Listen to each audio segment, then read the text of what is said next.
Hello everyone, it is a wonderful Tuesday evening and this is your new episode of HopEUm from the West. I'm going to be your host, Kitty, as I have officially joined G2 as their co-streamer, so you'll be seeing me quite a lot more around the G2 facility and working with the boys. And we have three beautiful faces joining us for today on our newest episode. So let's bring them in. We have Brizz, Sola, and Trevor. Okay, so what's going on here? Yeah, what's going on actually is the right question. What the fuck are those glasses? Quickshot and Sola. Sola, yours are the best. You remind me, there's a DJ on Instagram called Virgint, and he basically makes rave songs out of like doors opening stuff. You look awesome. Yeah, that's dude. me when I'm not playing League. That's actually my alter ego. I wasn't invited to the club, guys. Okay, for all the people that are watching us on our streams, please rate who has the best sunnies for today, because we have Trevor with the boxy Rihanna glasses. Okay, Rihanna, what? Burberry. I see it, Burberry. Very classic quick shot. Brizz got your classic square, a bit of a trapezium going on over here. Very stock and standard, can't go wrong with the classic Italian as well. style. Italiano. And then Sola. Sola got some very stylish sunnies for today. So it looks like Salt Bay doing things like this. yeah, I like that. The funny thing is, you can't see anything through them. They're actually literally not seen. So why you have them on? I don't fucking know. On just for the style. So 1, 2, 3, we need people to let us know who has the best sunnies. But quick shot. So it's been a week since we last got your recent update on live. How are things? Good. I am wearing sunglasses to hide my eyes. For Brizz or Sola, people maybe who didn't know, I haven't heard yet. My son was born a little over a week and a half ago. Oh, congratulations! Thank you. Congrats, His name is man. Ash. He's doing very well. To be brutally honest, all he does is eat, sleep, and then poop. I will tell you this: Your average League of Legends player. they don't warn you that when you're changing a newborn's nappy and they poop, it squirts like a water pistol. So just FYI, like if anyone becomes a parent, be prepared for that, because I wasn't. Wait, so is your baby a weapon? Can you use your baby as a weapon? I can show you my clothing and I'll show you the damage that has been done. So Oh my God. yes, there's emotional damage. I'm really good. Happy, healthy, wife is good, and baby is good. So thank you for asking. That's very sweet. Brizz, I heard you play some solo queue earlier. Amazing. I'm tilted like a monkey. I don't even know. We how can't to- tell though. And yeah, I have the glasses because I'm not sleeping, because people are griefing me every time. And every time I play, I got these guys that are like the kid of Quickshot, legit doing nothing and griefing me all the time. So I'm not happy at all. So I'm the opposite of Quickshot right now. Brizz, but after every loss streak is a win streak. So No. depending on how many you lost, you're gonna be in time or in due time for that win streak. Sola, where have you been? I actually played League Classic against you, Brizz, a couple days ago. Yes, you 1 week stomped me. ago. Yeah. Sola shit on you? Yeah, he was it playing was my with team. German co-streamers. I was playing with Yeah. Fruity. Oh, so you're Fruity saying Loops Sola guy. got boosted. Sola was like boosted by the team or So something. basically, what we did is we rented a boat on the weekend, and we did like it's sort of like a joke on the word. In German, boat means boat, like Yeah. similar. And we didn't do a boot camp, but we did a boat camp. So we actually played League Wait. Classic for 36 hours on a boat, and we sailed through Berlin on the Spree. And we had to do challenges and stuff like that. There's a movie that ended with drinking like Das Boot, and they have to like chug a beer, and they have to joke that they turn the boot. Yeah, at the we end should so it have doesn't done splash that. in We the actually face. didn't do You that. should It have was a done missed that. opportunity. Yeah, but Wait, why? so- But other than that, it was really Why I nice. have to play against pro players doing boot camps or stuff like this? Dude, boat scam. First of all, Yeah. Brizz lost to 5 people on a boat. Second of all, how's the internet connection? How do you even have Yes. internet connection on a boat? Basically, the There's no internet was Ethernet. really good until we crossed bridges. Like every time we were under a bridge, we had So you guys disconnect all for 5 AFK'd. seconds. And Yeah, I still lost. we had 2 Starlings on both ends of the boat. And when the front side entered, the first half of the team had to disconnect. And then when the back side of the boat went under, the second half of the team had to disconnect. You- And then we could play again after And you we still stomp left the Brizz. bridge. I'm Jeez, getting Brizz, you tilted. suck, dude. Dude, You I'm tilting. suck. I was not tilted like that before the conversation. Now I'm on the moon right now. Is that the first time a 5-man team has ever played League of Legends on a boat? Could be, This yeah. has to be I a think historical first. It might be the It first has to 5 be a world's Germans. first, It might yeah. be the first 5 Yeah. Germans because they're not the most like adventurous, fun type of people. You know, I think that's fair to say. So Would you We did step recommend outside other of our people? comfort zone, yeah. Would you I recommend would other highly people? recommend it. It was amazing, actually, but Oh. it was really important that we had a good team behind us doing all the technical stuff because there was a lot of stuff going wrong. And we basically only had to play League and do some challenges, and the technical stuff was done by somebody different, but it was really nice. It was really cool, yeah. And the weather was amazing too. Like, we went into the... Wait, we had so- challenges outside of League as well, so we basically had to... we had to first time try to do water skiing.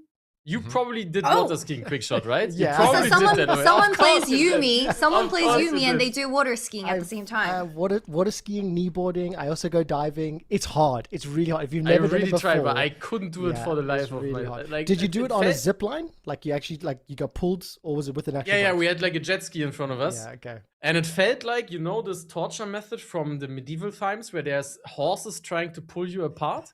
That's What? basically what it felt like every time I tried to stand on the skis. Like, it was impossible. It's, Nice. it's leg day. I Or wanted Sola. to skydive outside the window right now after I know stuff like this. losing to this No, kind of Breeze. You need to Nice. stay with us. We still have to talk about the LEC games. We Oh, need let's you, Breeze. go. Because Nice. Let's we talk about had Fnatic. we Hey, I'm a have to fan. talk about Fnatic. Hey, we got some Fnatic fans, we got some Fnatic haters. Let's talk about LEC that just wrapped up over this most recent week. So we have our first team locking into the LEC playoffs, which is congratulations to KC with their 6-0 scoreline, already securing themselves a really early playoffs. And I want to also touch on MKOI because I Yeah. watched the MKOI GX series. They unfortunately lost 0-2, which is a big shocker because MKOI is supposed to be It's the only third- unfortunate if you like MKOI. It's only unfortunate if you like MKOI. I think after watching that game, Giant X have to be considered the premier Spanish team. I think if you look at first Okay. stand, I was more and more impressed as the first stand, or versus, I should say, as versus played out. Like GX kept getting better. GX got to Barcelona, and then look, they shit the bed. But it was their first time on LAN, like in that environment and the crowd. Watching them through spring, still meh, but they stayed plateau. Koi for me just kept going down, and GX is not coming up. So I think GX is the better team. I'm more inspired by their play. for I now. didn't expect them to play like this with the change that they had on the roster because I didn't feel like Oscarinin and maybe Flagged, yeah, because Noah sometimes underperforms a bit. Like I didn't feel like Noah was a problem on Giant X. I feel like he is not consistent. Let's say like this. And I didn't believe even on the change on Lot in top lane for Oscar because we knew Oscar already from Fnatic and he wasn't like the best player. Let's say like this. So I wasn't expecting him to be a good change, okay? But he didn't play bad, so... Okay, Breeze. So at the end So- of the day, was Fnatic right or was Oscar in right with that roster change? I mean, where are Fnatic right now? On the Oh, bottom, right? Fnatic! Let's talk about Fnatic, everyone. So I think Fnatic are on the brink of death. They might be on their last pulse of this organization in League of Legends, and I don't know if Sola's been watching Fnatic, but it's rough. They Sadly, also I have, did, yeah. yeah, they have a brand new top laner, Soboro, all the way from IG. He's Korean ethnically, but he also had time in the LPL, and now he got pulled over to the LEC. I saw this interview where apparently during the contract process, he was saying, yes, I love Fnatic. I remember Fnatic when they were one of the 2 best teams in Europe. Yeah. And then people in the comments were like, did Soboro genuinely get gaslit into thinking Fnatic was Fnatic from like 2018? Wait, but I said it the last time on the podcast, Yeah. but I was trolling. Wait, it was happened. really like this? It What? happened, yes. Oh my god, man. Yep. I mean, if a I- Korean comes to Fnatic, that's the reason for sure, man. I watched their game against MKOI in week 2, and I said in the episode last week that based on what I saw against MKOI, I was actually a little bit hopeful. I didn't think it was going to be as bad. What I didn't realize was how bad MKOI were, so therefore my perspectives need to be readjusted. Kitty, I said to Sky out last week that I was hopeful that they would not be as bad. I take back my words. I'm joining the Brizz hype train once again, Yes! or anti-hype train. And yeah, 0-3, watching those games against KC, watching the potential be squandered against Heretics. Like there was one good game, was game 2 that they looked okay, but against it's Heretics, I kind of get a little bit more sad. The more games I watch, the more the middle of the table depresses me. And I love like you, man. It just feels like this team is completely dysfunctional. Like on paper, the players are not bad, right? Bloody just hit 5k LP and solo queue. Upset is still objectively a good AD carry. Lospa is not a bad support, and top lane was a big upgrade on paper. But What about Razor? just fits You jumped Yeah. with him. yeah, What about Razor? Yeah, I mean, Razog is probably the obvious one to criticize. And I read a Reddit article. I mean, it's always a question how serious those things are, but they actually tried to get rid of him, but didn't find anyone who wanted to take him. So not sure how true that is, but yeah, Razog for sure is not the Razog anymore from like 1 or 2 seasons ago, who was like this big leader where you build the entire team around him, which happens, Genius. right? Like sometimes people just don't keep up for years, which is okay, but yeah, the team just doesn't work together anymore. And I feel like this split is already, like, it feels like it's over before it started. Yeah, but also not just the players. Think about the organization, right? Think about the lack of support and coaching staff and the decision making that's gone there. Think about the fact that like there was the stories that came out 2 months ago about Fnatic being sold and investment groups. Now, I do think a lot of people in the community maybe misunderstood what that means. They're like, oh, Fnatic's going to go away. No, you're not going to spend any number of millions and change the logo, change the name. But what you will change is like leadership and management and stuff. I don't know what's happened there, but I think what we're seeing in the front of the house with the players is bad. And what we're hearing from back of the house on management is bad. And it just shows in bad games, and it's just bad all around. I mean, even their other teams, like they're starting to fall apart in Valorant. It's not looking good. Trust me, the teams that are competing at EWC, they maybe would have wanted a different logo on their backs. It's not going well all over. Yeah, so for context, Fnatic has been a very strong team in League of Legends during the earlier seasons, and we've seen Fnatic Prime in 2018, and Fnatic won Worlds in Season 1. Nowadays, Fnatic is kind of getting carried by their Valorant team, because Valorant has been one of their stock and standard first place teams in EMEA. They did make a very recent Champs Finals against NRG, and they did lose, which is still a shame, but making a grand finals to begin with is very impressive already. But with their most recent result, I think they lost to a tier 2 team, because there's some like promotion relegation. There are like cross-pollination games between tier 1 and tier 2. So a lot of people, once again, are very disappointed in Fnatic as a whole. And that's why the organization hasn't been going super well. But I mean, to be honest, Fnatic didn't really do that bad last year, right? They didn't really do that bad in 2024. It's not like they have been complete garbage for years and end. They have always been like underperforming in the sense of... From last year, maybe they started to play actually bad. Yeah, like this year has been completely disastrous. But last year they went to Worlds. They won LEC. Yeah. Was it spring or winter? They got second place in regular split summer. So it's not like they are completely terrible, but they just don't live up to the hype of being one of the best Western teams. And yeah, this year is literally just a disaster. But, it's not like they had it coming for years, right? But watching on the roster, I still don't feel like they are that actually bad. But it just feels like the players doesn't want to be in the team actually, because Vladi, when you see his performance, he's 70, 80 creep behind every time 1v1 against the opponent. And Vladi, last year on KC, was one of the best mid laner on the split. Come on.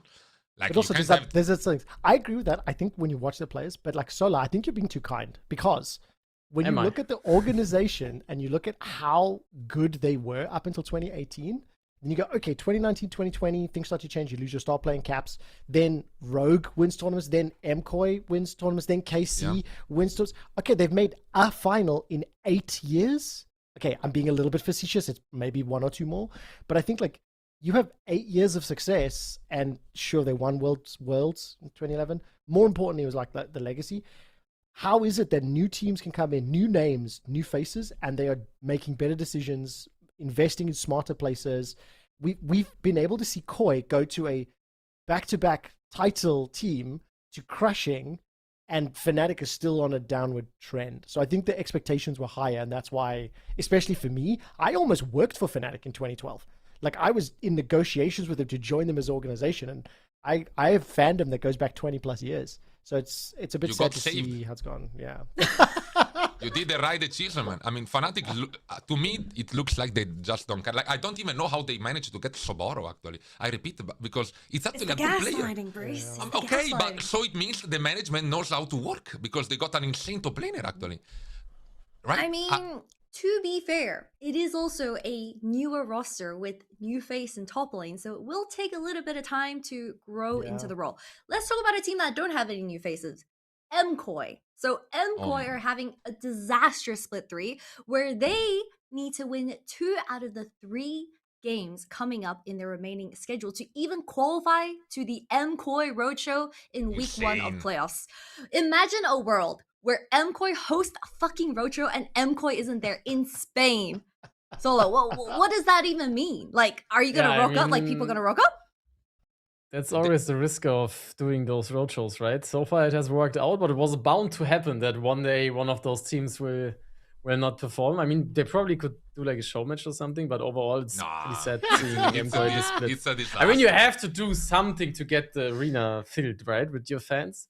I think that's still the purpose of this event. But yeah, gameplay-wise, MKOI is really disappointing as well, the split. And also, I feel like Elyoya is kind of like in a similar boat like Razork, where they used to be those goated European junglers where you build entire teams around and they basically make or break the team. And right now they are not living up to the hype. But for me also, one of the big weaknesses in MKOI is top lane. Like, we have so many really stacked top lane players right now who, especially in this year, have started to allow themselves to play those super risky top lanes that pay off if played well, like TF top, Vayne top, Jace and stuff like that. And I feel like MKOI is just not able to pull off those champs, and that makes you so limited in the way you play, and teams have been able to exploit that really well in the last weeks. I don't have the feeling Elyoya is the problem, by the way. I mean, if you watch the team... No, I mean, I feel like Supa Alvaro are not working like last year. They are and Jojo is like dying a lot. If you watch a game from Koi, you can see Jojo dying level 2, level 3 every game from the ganks. And even when I remember an interview of Elyoya flaming maybe Jojo, or maybe it was Alvaro saying that Elyoya flamed Jojo because Jojo is like emotional player, so he just take the plays how he feels on the game. You know, he's 3-0, so he wants to stomp. He goes in blind, outplaying mechanically, of course, because Jojo mechanics are pretty good, I think, no? You can all agree on this. And I'm watching these games every time Jojo is behind the early game. Then he catch up. Then the last game I see from them, he basically started to be on sideline. Didn't care about the result. I think it was against Giant X. And I don't know. I have the feeling something is wrong, but I don't think about Elyoya being the problem.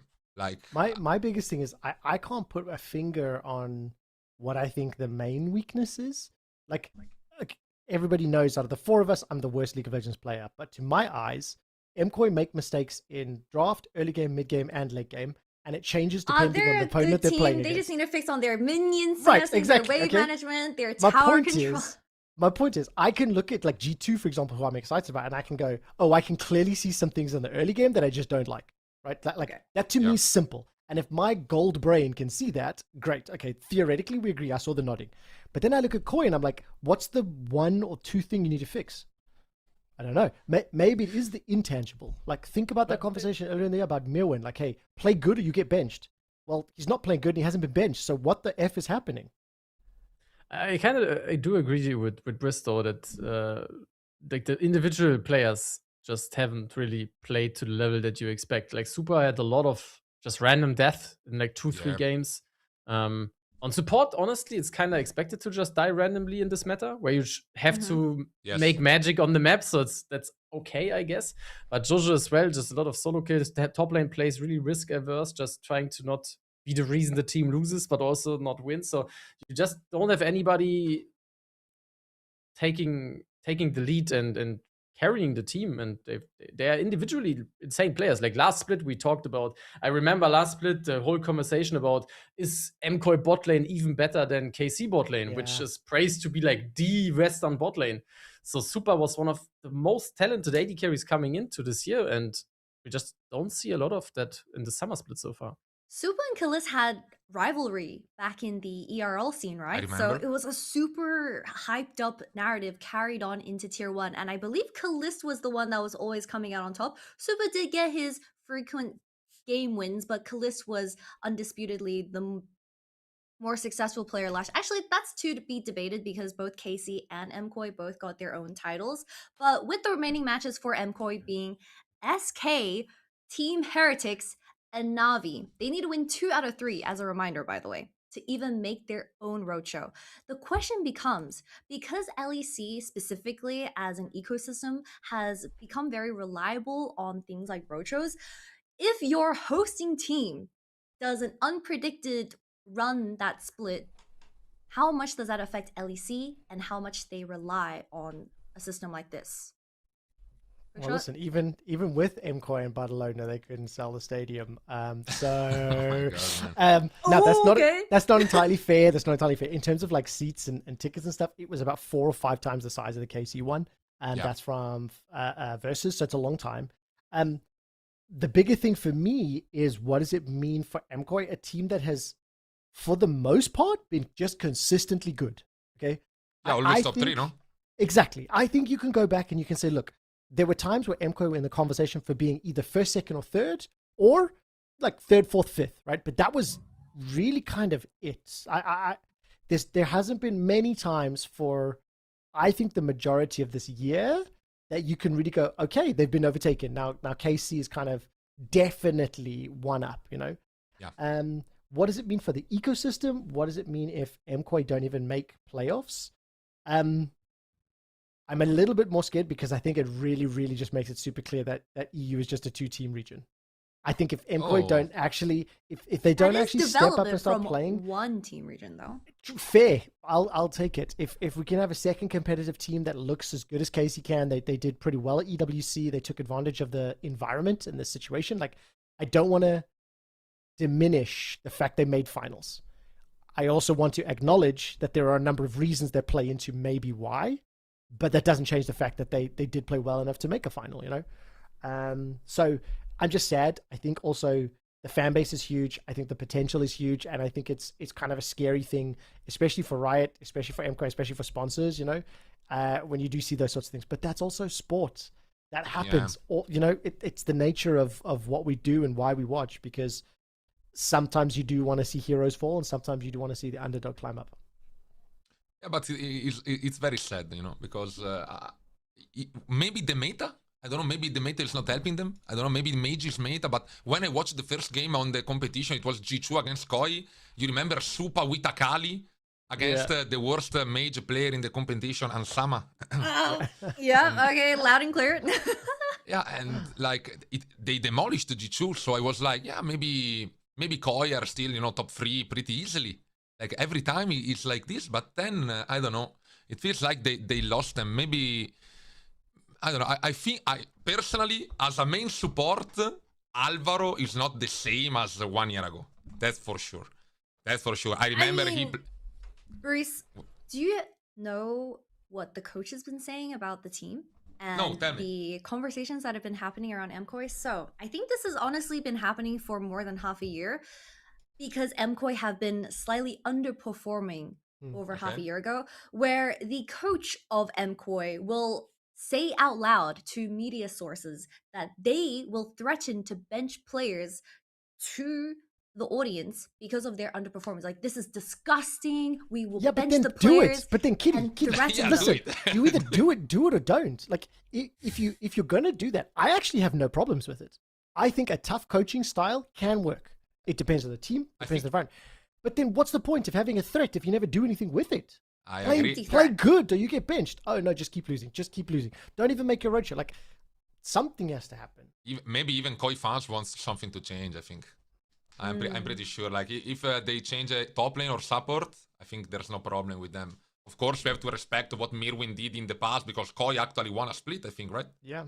So that's fine. Same for Alvaro. I mean, if right now they are not at the level, they just took over other player. Like Soboro in top lane, but, you know, went to a better team, Fnatic. Fnatic. Let's talk about another team that's pretty good. G2. G2 had a very successful weekend with a 4-0 scoreline, and they swept, I believe it was Team Heretics and Na'Vi. And we had a very interesting interview with Perkz, and I believe we do have a graphic since it's been a bit of a it's been a while since we've seen Perkz join the team, and I just want to paraphrase. So Jankos had an interview with Perkz, and Perkz said, "I'm being more creative with my approach to practice. I'm talking to players during scrims about what I want them to do. Things like, let's be aggressive here, let's dive here, or let's play defensive here. You have to speak up and carry. This is not about narcissism, but you can't do it unless you have been a successful pro player. Those are the perks," unironically, of being me. And I have the automatic authority because of my accomplishments as a player. Sola, as a high elo player, do you agree? I mean, it feels like such an obvious thing for me to have coaches talk in scrims at certain moments of the game, especially if you're someone like Perkz, who obviously has a really good game sense from back in the day. And I totally agree that that's something that just feels like the reality of the coaching role is that if you were a good player, people will intuitively listen to you more. I think that's just how it is. There are good coaches who were not high elo, but they have to earn that reputation. And it's totally right that you just have that kind of like trust because you were good. But that coaches talking in-game is such a like new thing in League. It seems kind of odd because you have so much more value in like making a play that the coach wants you to do, and then afterwards discussing if it was good or not, rather than the coach seeing that the play should happen, it not happening, and then after the game the coach says, yeah, you should have done that. So it just feels much more efficient to do it that way, honestly. That's something that Riot's actually been trying to implement, because I don't know if people watch the LCP, and they did do it for the LCK, I believe, a couple splits ago, where they introduced coach comms. And coach comms is something that Riot wants to implement between games, or I guess in ongoing games, where they give them 30 seconds to just talk to the players. You cannot pause the game. They will still be actively talking and actively playing. It's just the audience cannot hear what the coach is saying. We do get a little camera, so people who can read lip syncing, like low key, that's your way to get into League of Legends. We need some lip syncers to read what the players and the coaches are saying, of course, but that is something that LCP has kept for this split. I don't know how I feel about that, because we also had players like Owner who actively spoke against having coaches talk between games. It's something that League of Legends never done. I know Valorant does it all the time. G2 stuff, I mean, I agree with Owner, actually. No? You agree with Owner? Yes. If I have T1 stuff, I agree with Owner for sure. Listen, but the thing is, every single other sport has the ability for your coaches or analysts to get involved and to give you advice. In football, you do it between halves, you can do it in substitutions, you can literally yell at the players on the pitch, right? In Counter-Strike, in Valorant, you have a limited number of timeouts per half. You call it in between rounds, you have timeouts. I love that the flow of the game doesn't get interrupted. I love that it can happen. So I want to see it. I think it makes sense. I also think as long as Perkz can show me that he's grown up, that he's a leader, that he can translate his ability and his like in-game captainship to coaching leadership, I'm on board. I'm fully on board. I see it working. But that's a very different skill set. Just being good at the game is very different to communicating how to get to somebody to learn, how to teach somebody to learn. So I still want to see it proven, but I'm with Sola. I think it makes a lot of sense and I see a lot of potential. But listen, go for it, Kitty. I want to speak, guys. I want to speak. Let me speak. Brizz, we need to jump into our discussion topic, because I want to bring up the overall idea of just having ex-players becoming the head coach and stepping in, maturing into a role like this, where they were really accomplished and achieved players themselves from a couple years ago, and sharing that knowledge with the younger players. Brizz, I know you've been a player yourself, so how does that benefit you? But why we are talking about pro players and then you give me Gilius quote on Twitter, man? The worst jungler I ever seen in my life. What the fuck is he even speaking about, man? Come on. The 2 moons are brilliant after Perkz came in. Yeah, I agree with this, but I mean, when we speak about G2, the players are brilliant. We speak about Perkz. Of course, Perkz is giving something more than maybe Dylan Falco on the movements on the map, but I come like I'm 14 years old player, and at my time, I did European Master. I won on my league, and coaches back then, it was only about preparation and about draft. It wasn't about teaching players how to play the game, because they weren't retired pro players. They were just people doing coach, studying the game, stuff like this.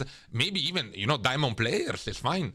But they didn't have the ability to actually tell the players what to do in the game, because maybe they understand the game, but not like the player. Okay, so Perkz can actually do it because he did the Worlds final. He played the multi-role mid lane AD carry, so he's actually perfect in this meta as well. Sadly, he has Ansama. I repeat, but come on, Kitty knows he's not a great Victor player, Syndra Cassio. But even Seraphine, maybe the whole point of getting Perkz was to actually sub him in maybe. all player / coach. Who knows? Maybe. But how many guys can do what Perkz actually does? How many coaches? You can do everything. You can do it. No, but hang on. You're assuming that this is all the best case scenario, okay? This is the best scenario. We're talking potential. We're talking upside. I agree. I think it's there. And I think when I watched the reverse sweep at MSI, I saw something in G2's play that made my stomach go, that's a Perkz effect. It's something that I've had the pleasure of watching before. I've been lucky enough to commentate his games like in stadiums. There's this intangible thing about a player like him that has the ability to turn games, right? Let me see that more often, and I'm fully on board, right? Show me Skumon bouncing back from what was a pretty difficult, couple of international tournaments. I want to see him play now at Worlds and like pop off. Show me Hansama learn to play Victor. As Brizz is saying, and then I'm fully on board. He doesn't do miracles, but actually the meta is changing, so it will be good for G2. It will be the best meta now. The carry his Ziggs is decent. Like his Ziggs yesterday was that is true. That is true. Good. I mean, wait, Ziggs is the real AP version. Come on, like every AD carry can play Ziggs. Honestly, if I could CS for 30 minutes and no one ganks me and like no one gets my flash, I could do the same damage. Low key. I just also want to mention the fact that we just have a lot of achieved players. Like we have Ryu, who joined Gen G, and on T1 we have both Mata and EasyHoon. For all the people that don't know, EasyHoon used to share mid lane with Faker. Yeah, so Faker actually became EasyHoon sub back in the day. Quickshot, give us a lore drop. Who is EasyHoon and why is it so significant? I mean, back in the day, that in that season, it was when teams were really trying to experiment with 6 or 7 player rosters. I also believe that Riot had just added the ability to take a sub with you to Worlds. So like there was all this hype that you'd have a sub that could come in and be like a specialist player. Faker made pretty much everything except Azir to EasyHoon's level, right? In that time frame, Azir was pretty much make or break. It was the most played, like the most dominant champion, and EasyHoon's was just better. End of story. I remember, I think it was either the LCK final or the World final. It might have been the LCK final. EasyHoon ended up winning 3-0. Faker didn't even play. And it was one of the weirdest things being like, SKT T1, because I think that's what they still were at the time, have won the final. Faker didn't even touch the mouse. And you were like, oh, this feels a bit weird. This is a bit strange. Was he sitting in the crowd? I don't even know. But it's one of those things where now when you see how Faker's evolved as a player, it makes a little bit more sense. You're like, okay, cool. There are players that just have mechanically better hands. And I do love the fact you talk about old players becoming coaches.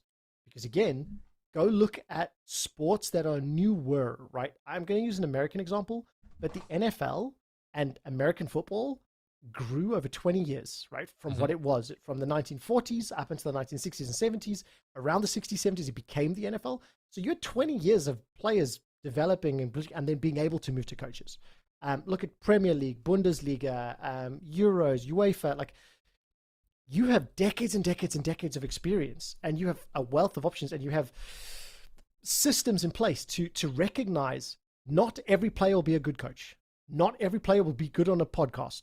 Not every player will be a good analyst, but there are. And as long as we start figuring out which ones they are, I think our sport and our game will just continue to do well, because you now have parents in the audience. You now have people that have been playing long enough to potentially my God, have you drink, seen right? Exactly. the amount of children in League of Legends events that have been happening over the past year? There's been so many, and they wear their little headphone. Oh, they're like earmuffs, so they don't get too much audio for the babies. My boy will be there. Your boy will be there. Your boy will be training day one for that League of Legends Worlds title. Okay, what the fuck are you doing? Which lane is he gonna play, Quickshot? Which lane is he gonna play? 2067-year world champion. He's gonna come in and show the world what the best mid laner can do, right? He will play against Faker in 20 years. When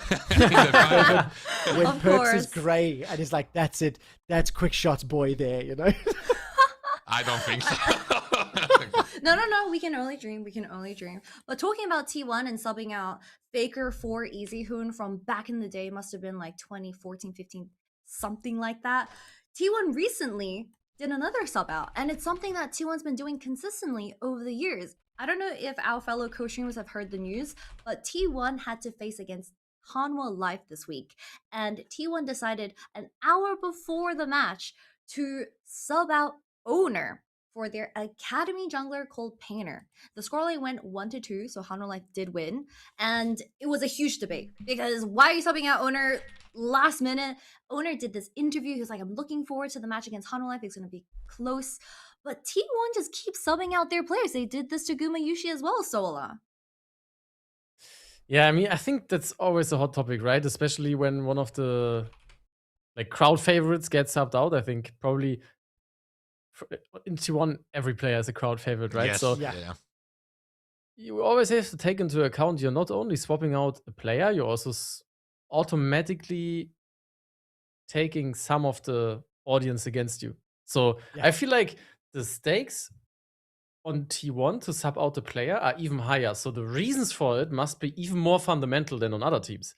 So it feels kind of difficult to judge from the outside, right? Because we only see the gameplay and not what is happening inside of the team. But there has to be something to it, no? Is this like that? Do we know this for sure? Did EasyHoon, damn it. Did Owner get into an argument with somebody backstage? Like, is this another bin situation? Like, what happened?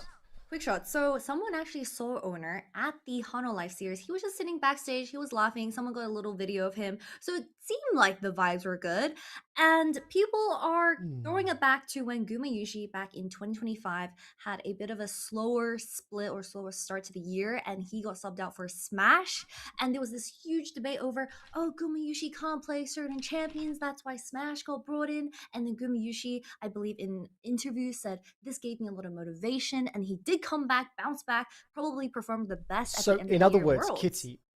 words, Kitty, what T1 are doing with Owner is what MKOI have pretended to do and failed at, right? Let's see Owner come back and pop off, right? Oh, come on. Whether it looks, what are you saying Elyoya is as now good we as talk about Koi and T1. Listen, I'm drawing a parallel. Koi have come out and said publicly, play better or get benched. Yeah, you don't even do that. They just said, we're going to play you. So. I understand, but if you bench Owner, the crowd is against the staff. If you bench Mirwin and everyone, the crowd is like, thank you. So it's totally different. Fine. Okay, fine. You got a point. You've got a point. But I don't know about the change. I think it's just something to give people something to talk about. Like, there's no way there is a problem with Owner 1 month before the Worlds. I'm not cool about this. Come on. How are they doing in the split, by the way? So 14-4, pretty much locked for playoffs. Dude, this series doesn't matter. HLE are number 1 in the season. I mean, I haven't watched the games.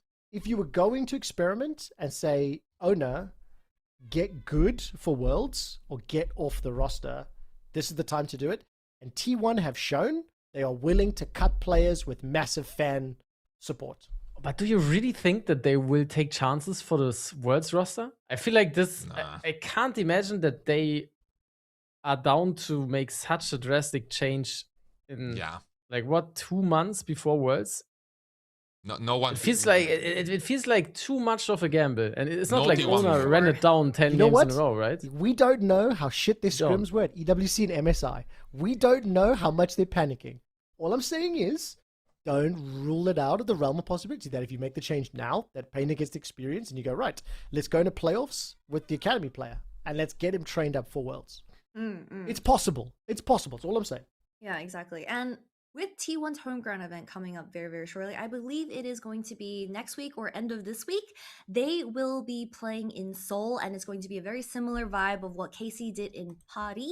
So T1, I saw fans saying about T1 that if Owner doesn't play, does this count as a scam? Like, does this count as fraud if Owner is not playing on the stage? I saw a chain of threads that said, I paid millions to visit Seoul for this home ground, and if Owner doesn't play, I feel betrayed. So, I mean, this is just sports, right? Quickshot, you mention all the time that players get threatened for their starting position. Not only just that, go to the World Cup. Who did it? Norway. Norway's team knew that they were going to make it into the round of 32. And for the very last stage game of groups, they decided to rest Haaland and the rest of the starting 11. There are people that have paid tens of thousands of dollars and euros to get to that game, and they didn't get to see Eric Haaland play. You know, Wallowy. Everybody knows the Haaland song. Do I like it? No.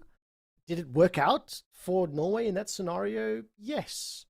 Do I think it's the same situation here? No. But you've got to decide what do you have a team for? Are you playing to win? Are you using your resources correctly? Or are you trying to get the largest following for your co-streamers and branding?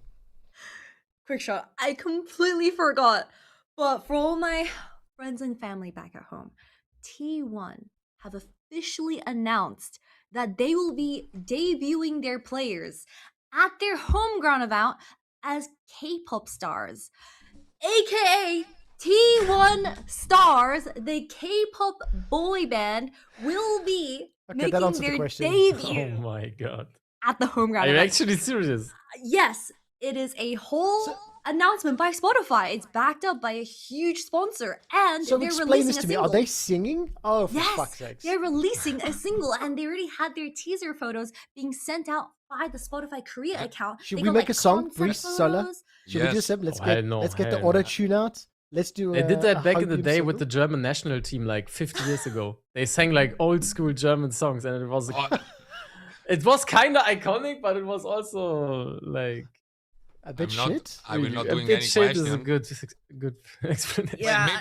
Maybe Owner didn't want to play the game because they're forcing him to do K-pop. There was this discussion around T1 fans where apparently the T1 players, out of 365 days, 100 plus were doing sponsors and activations, either flying or just not practicing at all. And this doesn't even include their like on-day stage games. So for T1, like, is this something that is also contributing the way that T1 are treating their players and the way they want to benefit from this roster too? I mean, honestly, we are debating if like this roster swap will have impact on Worlds and stuff, and maybe the reality is in the end, Owner was just boot camping for the K-pop debut. Like he just had to train his dance moves and did like a sabbatical somewhere, and just had a private tutor or something. Look at the other way around. You could go even more sinister and dark. Was it Zeus at the end of last year that had all the contract negotiation drama, and they weren't going to pay him what he wanted, and like, just saying.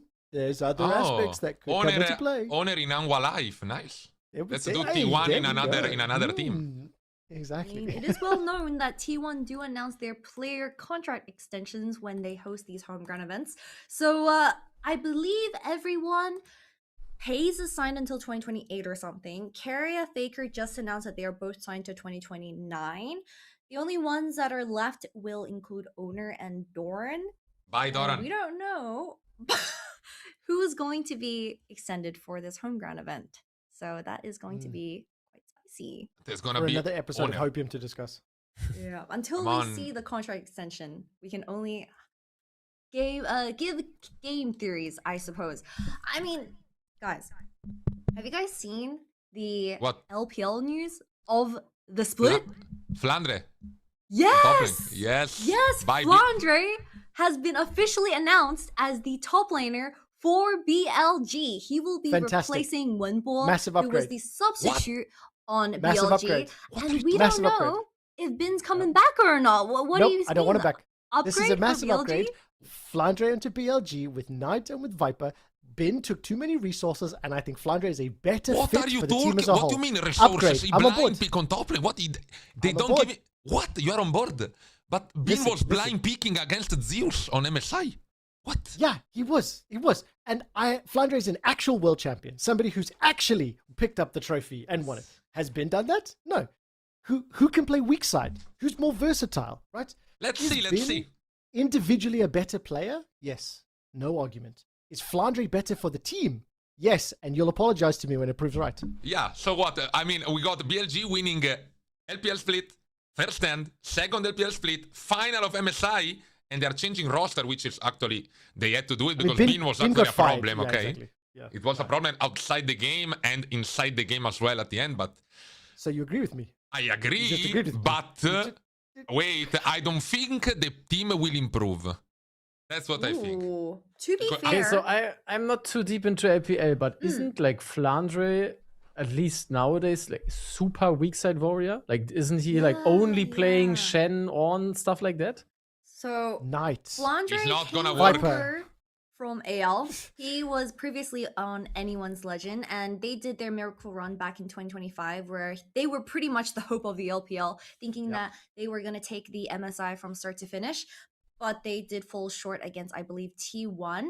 And AL have been on a downward trajectory ever since Tabe left. That is the overall narrative for AL. And Flandre, who heard the news of Bin leaving BLG, decided to drop out of AL and join BLG. Did you see that rumor, Quickshot? Apparently, a BLG player recommended Flandre to join BLG. Oh, I'm not really wonder surprised. who that I'm not is, surprised. I can guys. only imagine it was there must be an ace up his sleeve or something. I can't recall. Yeah. But listen, I hear what Brizz is saying, and Sola. I got to watch a bunch of Flandre a couple months ago. I think that individually and in terms of some of the meta right now, that like carries and these weird picks can work. I think there's some risk there. But go look at the rest of this fucking team. Go look at what On can do on every single champion. Go look at Viper. Go look at Knight.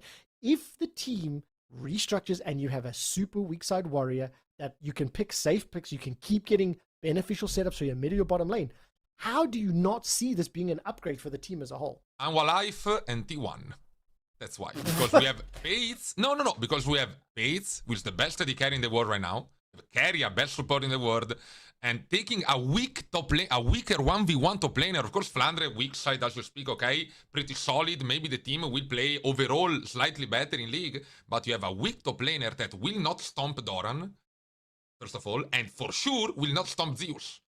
Because when you watch Bin against Anwa Life, he's actually playing the game against Zeus. I wanna see Flandre play the game Is against he? Zeus. Yeah. To be debated. We will see. We will see Flandre. Come on. Okay. What do you think, Kitty? Because I think you watch more LPL than the rest of us. I am surprised it got announced so late because it was already rumored that Flandre dropped out of AL, which he hasn't been playing for 2 weeks on stage. And Wenbo, the junior player on BLG, was 100% winner until their most recent series against Top Esports, and you had 2 rookie top laners, which is really good for the overall LPL ecosystem, where you have rookie players coming up and actually filling out the shoes of 369 and Bin. Being able to just pull through is already really impressive. Top Esports did take the series at the end of the day and win 2-0, I believe, and the second game was really embarrassing. It was quite the stomp. So that's why BLG finally announced Flandre. However, for my Bin fans from the West, Bin is not officially out. He is still in Shanghai. I believe people spotted him shopping around the Jing'an area, which is pretty close to where the BLG bootcamp or the facility is. So what do he's you not think that out. means? He's But not hang out. on. What does that mean contract-wise? Are you thinking he's like there's going to be some play for him back on BLG? Is he going to a different team? What does it mean? There's no The way you're question actually is- having Flandre and Bin on the same team. The There's no way. question I agree with is- that. Will Bin ever accept his role that he has to share time with No. someone else, with Flandre? No. Because No. Flandre already spoke out with the manager, and the manager actively gave this out to media, where he is willing to accept the fact that he is only here temporarily and he will be switched out whenever BLG decide to. So Flandre is truly here as a band-aid. He accepts his role as a band-aid. But does Bin That's what he does. He's a top laner. Also- That's weak side. accept the fact that he has to share time with someone else? Because So Bin, wait. Flandre is not like Like he knows that he can be benched for Bin. Yes. Like, So Bin is still on the roster. That is correct. And Flandre accepts the fact that he is here to play or share time with Bin. And That's how I think he's going to kick the shit out of everyone, and they're going to stick. Okay, to okay, Flandre. okay, And Sola, Brizz Sola. will have to apologize. Exactly. The next question is, will MKOI Bin be a thing? Because that's what everyone on EU is saying. MKOI Bin, what do you think? Hypothetically, does that work? Look, I will answer this. The only team that can take Bin in Europe is Fnatic. Yeah. Good job, Fnatic? Quickshot. Was there ever a Chinese player imported to the West? No, right? What? Mm. Your boy Xiao Wei Bo? Xiao. Oh yes, Vitality Yes, jungler on with Perkz. KC and It failed. Vitality. Oh, It failed miserably. Wait, who? Miserably. Bo. Oh, Bo, right, true. Yes. The reason you forget about him is it was The so photo of the disappointing cigarette? and so bad, and it failed. And What is we he did do- also is have he the playing anywhere? No, right? He's we just had the inverse. vanished. We had Italian Chinese go to LPL with Shadow. Shadow. Right? So Yeah. that was a Now he's bit in of the a win, LCP. right? I think I would love to see Bin and Alyoya argue through a translator. why That are would we be talking about awesome. this? Come on, guys. Come on. The real question is not this. The real question is, will Bin found another team in China when everybody knows the problem that Bin can bring to a team, you know? Not inside the game, but outside the game and Yeah, but listen, inside the game. is there a parallel? Can you draw a parallel? This might be too old of a reference for you, Kitty, but like Forgiven, right? Isn't there parallels here that like individually and in game the impact he has is huge, but then out of game there's all these stories and these personality conflicts and things like it never worked for him. Forgiven is not Bin, man. Come on. Okay, fair. I'm just drawing a parallel to try explain, you know. Okay, but everybody here knows that Bin, if he's not the number one in the world as a top laner, is the second with Zeus. Like, you don't even know if Zeus is better than Bin right now, and you don't know if Bin is better than Zeus. You know that he's the best top laner with Zeus. Well, it has to be Zeus because at least he's playing.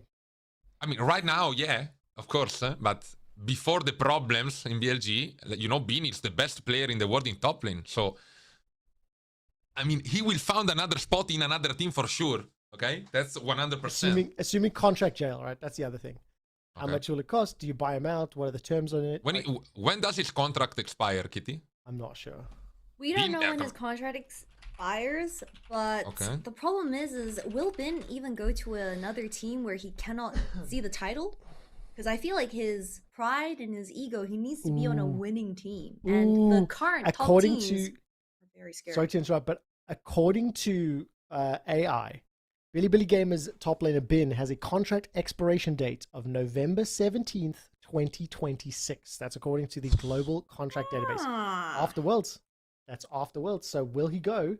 If BLG want to be real petty, if BLG want to be real, like, I think they literally pay him these last few months and just let it expire, and then he picks us.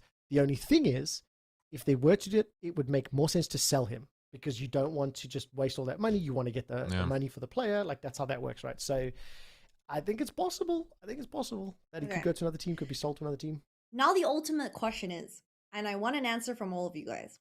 Will BLG be more successful with Flandre, or do they need Bin back? What's the answer? Quickshot, let's start with you. Yes, they can, and I believe will be more successful with Flandre. I believe it benefits the team as a whole. Okay, Bruce? I mean, it means that they have to win worlds because they reached every single They won the first split. They won first stand. They reached final on MSI. It means that Flandre has to give to BLG the cup. Okay, fair enough. They will not do it. There's no way. Sola, what do you think? I think once you take in Flandre, there's no going back to Bin, right? Like, at least to the split. Like, we just talked about Bin not wanting to share his spot, so I feel like there's no going back, and I don't think they will win Worlds. I don't think China Ooh, is spicy. that good as a region this year. Okay, because I believe me and my community actually had this conversation. Technically, BLG never got to win Worlds with Bin anyway, so you might as well switch him out for something else because the bar is Thank 0 you. trophies. So let's see how things go because we once again have EDG, Viper, and Flandre reunited from the 2021 champions team. And guys, did you guys see the most recent update from Sheep Esports? Did you guys see what Vladdy's LP is right now? Okay, so 5,000. let's, I did see it, yeah. let's Nice. announce it. That's Mid laner crazy. Vladdy, the Fnatic player, is the first player to reach 5,000 LP in League of Legends history. What does this mean? Explain to me in terms of like hours or games. or like- Every one of us is closer to Iron 4 than to being the same rank as Vladdy right now. That's Yeah. Like That's literally. insane. I Will think he we has ever almost see 2K 5,000 games this LP? season already. In our lives, in this lifetime, 2K No way. games. Yes, I no way. Imagine Like, this that the wartime record holder, 5,000 LP, he still didn't win a single game till split. That's insane, hey. actually. That means Vladdy's not the problem. I mean, Loki, I mean, like who if knows, you're a right? solo queue Andy, Vladdy might not be the problem. But let's just talk about how insane this is. Because, first of all, Riot decided to change the system. You get inflated LP these days due to Ages of Valor, where you can get either double LP or you don't lose LP because you were autofilled or some weird circumstance. To all my solo queue grinders, we are all aware of this, especially in the Apex tier. The problem is, back in the day, pro players used to religiously grind solo queue for visibility as they were aspiring pro players. But now, the fucking ladder is 5,000 LP for Challenger rank 1. How do you ever, first of all, reach rank 1 as someone who is potentially employed or going to school, and you cannot commit 2,000 games to League of Legends and get rank 1? And second of all, this is absurd. Like 5,000 LP. Dude, rank 1 back in the day used to be 1K. Right, Sola? Like, as a high elo I mean, player? let's be honest, if you are employed or going to school, you're not gonna reach rank 1 anyways. Yeah. So no matter DLP. But yeah, I think like two big things changed this year, right? As you said, you have the Ages of Valor stuff, but also they just straight up removed the soft cap. Like there was a soft cap, I think around like 2K LP, where you just didn't get a lot of LP. You got like Yes. +8. And now I'm not sure what Vladdy's gains are, but you just gain LP like a normal player. So and are basically- you saying this is more or less impressive, Sola? honestly, like more or less impressive than reaching rank 1 in other seasons, you mean? Or Yeah, correct. I think this season, like I'm nowhere close, no? I don't want to diminish the achievement at all, but I think this season just grinding is more important than ever. Like you couldn't get rank 1 by just playing a lot in the last years. You had to actually have an insane win rate as well. And Vladdy has like 55% win rate, which is good, but the main reason he's rank 1 is because he has almost 2,000 games. 2,000 with game, I this just win saw rate. it as well. That's crazy. Like, how can you do so much solo queue with Fnatic screams? Like, no, Maybe I'm it's not not joking. streaming. Like, you have double screen block of 5 games, and then you have 2,000 game in solo queue. Do you even have a life? Okay, hold on. Let me ask another question here, so I can also quantify this. Sola and Brizz, you might remember this. I'm sure you will. The 3,000 Elo shockwave from Forellen Lord. Forellen Lord. Thank you. Okay, when Forellen Lord hit 3K, was it harder for him to hit 3,000 than it was Yes. for Vladdy to hit? Okay, are you more impressed with Forellen Lord or Vladdy? I'm not diminishing. I'm just looking at a record that was 10 or 12 years ago, and now the record today. Sola, you're smiling ear to ear. Go I for mean, it, Sola. it's just a whole different timeline, right? But back in the day, it was thought impossible to reach 3K. Yes. Like nowadays, when you saw 2K, 3K, 4K being broke, I don't think anybody 5 weeks ago would have said 5K is impossible. And we will probably Okay. see somebody hit 6K this year, and maybe even 7K Maybe if they even don't more. change Who knows? something. So it's still impressive to be the first to do it, right? But Of it's less impressive because nobody feels like it's not doable. For me, at Okay. least. What's the I'm current not- LP I'm not cutoff impressed. for EU? Bruce, are you close to let's not talk Chal? about it. What Oh, did it's he- like What's the 2 cutoff, point- guys? 3K or something. It's completely crazy. I mean, I don't I know, remember man. back in the day, rank 1 EU would be 2K LP, straight up. But now, I believe because Riot changed the way you gain LP, Vladdy might be getting plus 30. You get plus 30, you get minus 30. Probably, it doesn't yeah. matter what That means it LP doesn't you matter. are. Take your 5K. I'm not impressed. I'm not impressed. Not Do a Forellen impressed? Lord shockwave, then I'll believe in you. Then I'll get hype. Exactly. But what does this mean for younger players?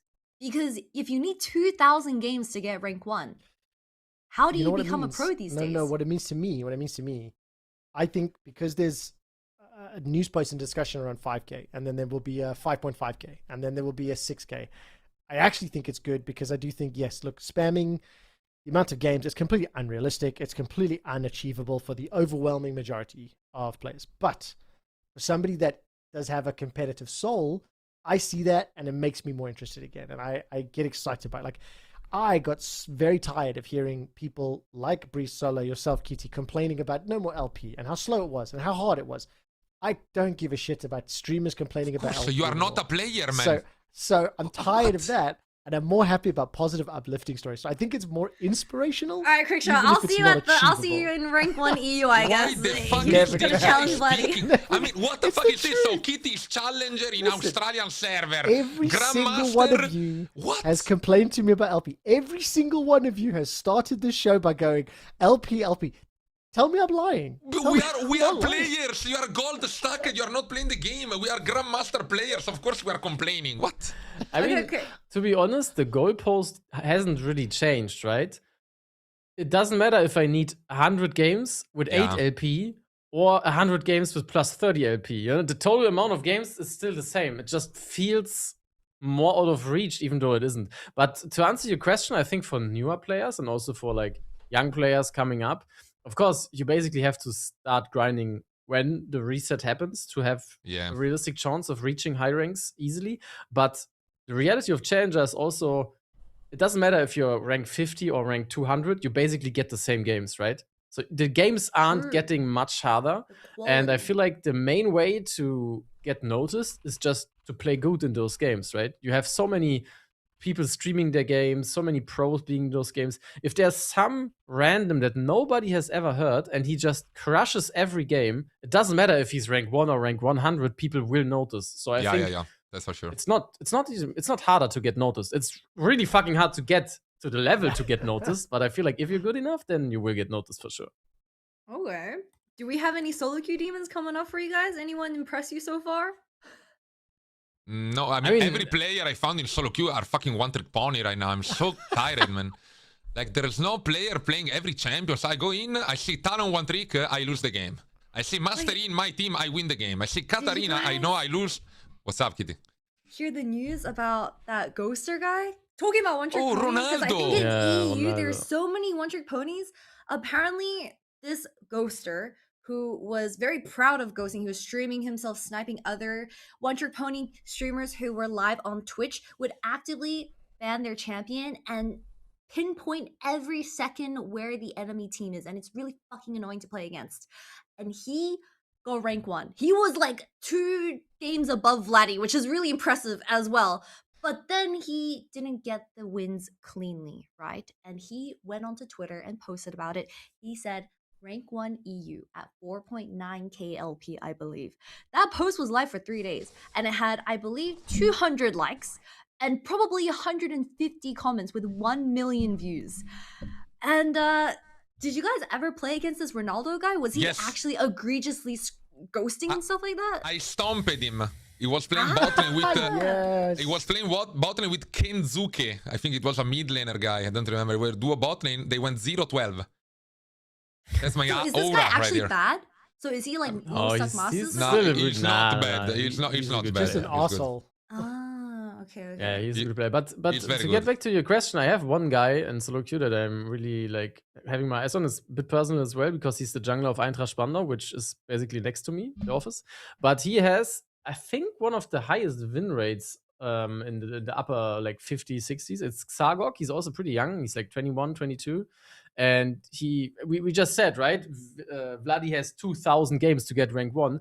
Xagok is ranked 20 with like 600 games and 60% win rate.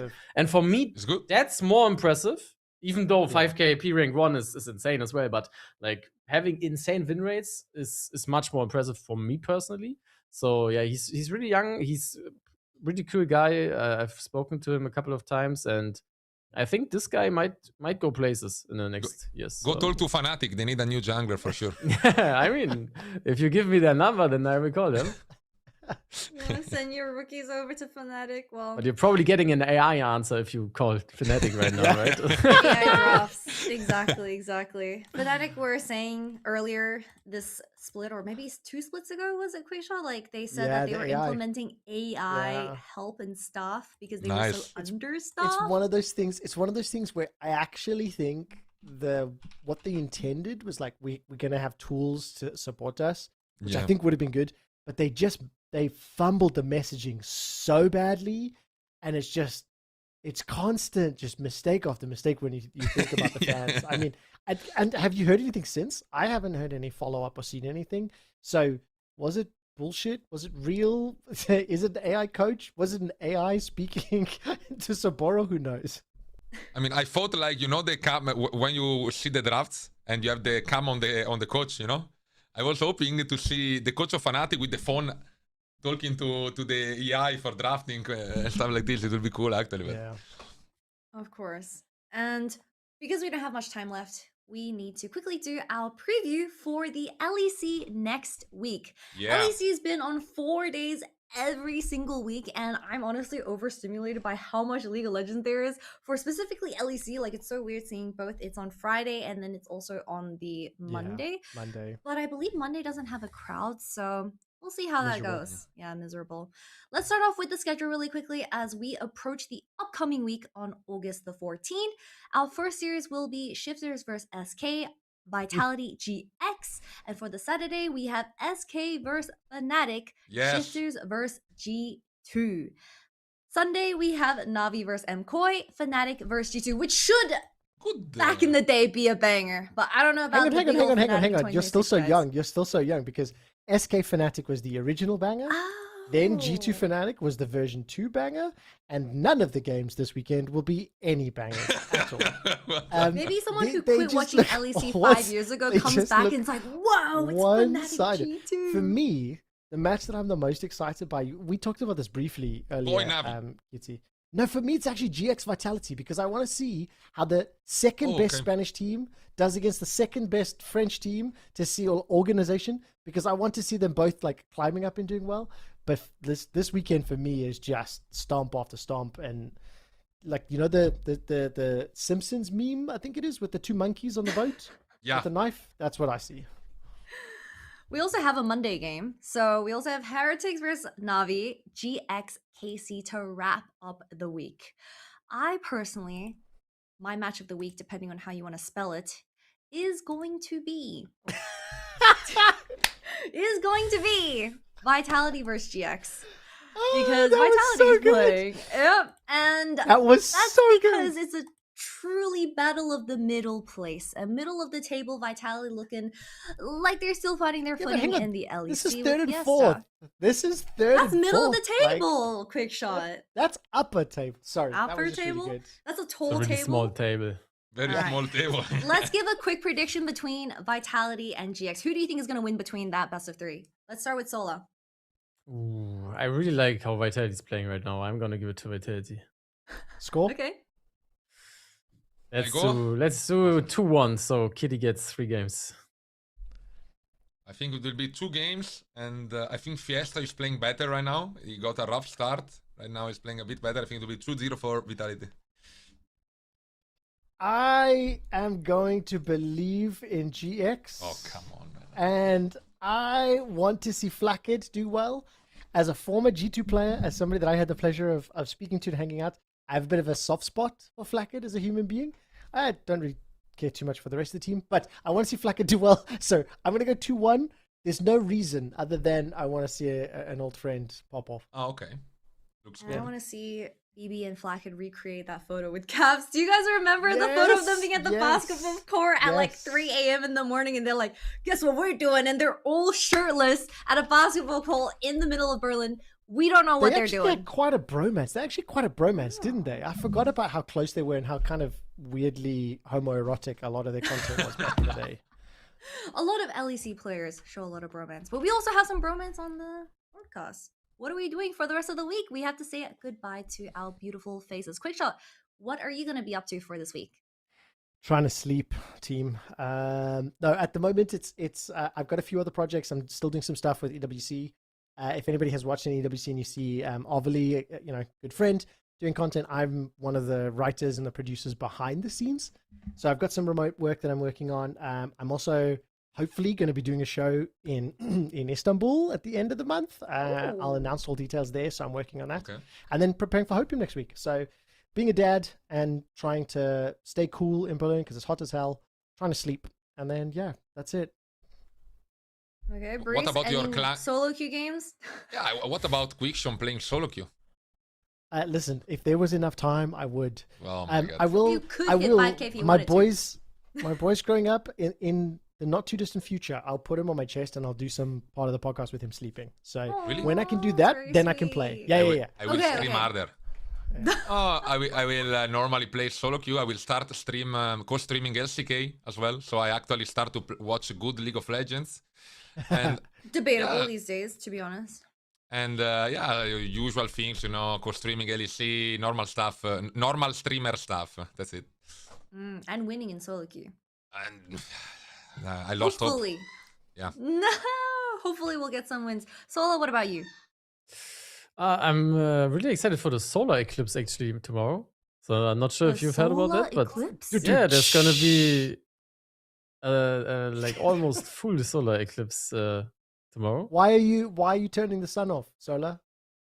Is it a total solar eclipse of my heart? Oh my god. Okay. I thought we were talking about some like sunglasses stuff with our. Okay, I get it now. Yeah, the solar eclipse is happening tomorrow, so I'm gonna. Dude, you should brand it that I way. will- So it's you doing it, you know? I That's think it's hard to your copyright that eclipse, one. bro. That's It's your mine, eclipse. yeah. I'm Yeah, personally exactly. responsible You for it. own it. Yeah, but other than that, just some chill league. I'm actually really enjoying the meta right now. Most people on bot lane are not, but I'm playing like everything. I'm playing Silas I love bot, playing I'm playing Ziggs. Oh. Yasuo, Katarina, Okay. Zig. I'm playing everything, and it's so much fun. It's What's so your nice. go-to anti-mage counter? Oh, anti-mage, I would just go Silas every game. Silas is so cool on bot lane. Okay. I hope you can see my Silas in solo queue, Brizz. I hope you can see it. I hope I can see it against me. For sure, man. Let's see if you guys queue into each other. And of course, shout out to Brizz for actually wearing his sunnies the entire show. For all What do you Spotify. mean? No, viewers I and listeners. usually wear this the whole day. Yeah. It's a Oh, normal glasses. true. We've never had a Brizz eye reveal before. So at the end of the day, I claim as the host of HopEUm that Brizz was the most stylish out of our Thank three you. contenders Hey. of Sunny Wears.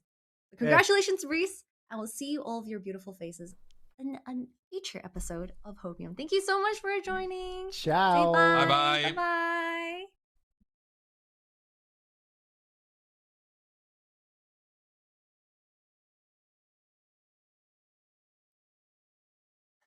Beautiful episode with our G2 content creators and of course Trevor as always. I hope you guys enjoyed the episode. However, it is not finished yet as we have the Winamax predictions for the upcoming LEC. And I've been given the pleasure of watching LEC as an official G2 co-streamer as of this. Say the LEC definitely have some very interesting games. For the upcoming games, I predicted that SK will win 2-1 against Shifters, Vitality 2-1 against GX. For the August 15th, we have SK 2-1 against Fnatic, G2 2-0, our first G2 2-0 of the week. And of course, for the 16th, we have MKOI 2-1 against Na'Vi, which I give them a little bit of hope. I hope MKOI can truly bounce back. I do want to see them go to their roadshow. And GX and G2 with the 2-0 against Fnatic. Finally, on our Monday, we have Na'Vi 2-0 against Team Heretics. That's going to be quite one-sided in my opinion. And finally, KC, the only team who have been confirmed for playoffs in 2026 Split 3, are going to 2-0 against GX. Feel free to join our community Discord to discuss the upcoming LEC games and make sure that my predictions are correct in the Winamax prediction because I will be co-streaming all of those games as well. So feel free to join into either the G2 channels or of course my own personal channel on Twitch as we will be watching all the games together. Thank you so much for listening in either on Spotify, YouTube, or Twitch. Make sure to follow us on socials. We also have TikTok and Instagram for any highlights from the podcast. So thank you so much for listening in once again, and we'll see you guys in the next episode. Bye-bye.